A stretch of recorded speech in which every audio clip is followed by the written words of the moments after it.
Pizza, lasagne, pasta या फिर अगर आपको मोज़रेला स्टिक्स भी खानी है तब भी। ये एक बेसिक सॉस है मैरिनारा सॉस। 3 टेबलस्पून ऑयल के अंदर मैंने गार्लिक के 5 टू 6 क्लोव्स लिए हैं, बिल्कुल सौते करना है, ब्राउन नहीं होने चाहिए। साथ ही प्याज भी ऐड कर दिया है, ये भी ब्राउन नहीं होना चाहिए। मिक्स्ड हर्ब्स का 1 टेबलस्पून और साथ ही शामिल कर दें 4 टेबलस्पून शुगर के और 2 टीस्पून सॉल्ट के।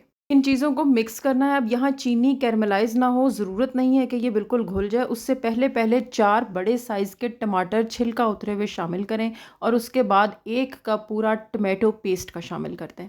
सिर्फ एक दफ़ा से मिक्सिंग कर दें और 3 से 4 कप पानी के डाल के कोई तकरीबन 10 से 15 मिनट के लिए पका लें। जैसा मार्केट से ये पिज़्ज़ा सॉस मिलता है ना, उस तरह का इसका टेक्सचर हो जाए तो इसे ग्राइंड कर लें। अब ये आपकी बिल्कुल तैयार है। इसे आप आइस क्यूब्स ट्रेज में डालकर बेशक फ्रीज़र में रख लें। तो हम इसको पिज़्ज़ा सॉस जो कहते हैं ना, वो हम इसे गलत कहते हैं। इसका नाम है मैरिनारा सॉस। मल्टीपल रेसिपीज इससे बन जाएंगी और मैं आपके साथ नेक्स्ट शेयर भी करूंगी। विदाउट एनी प्रिजर्वेटिव है और मार्केट की महंगी महंगी बॉटल से कहीं सस्ती और इंतहाई मज़ेदार है। Enjoy it.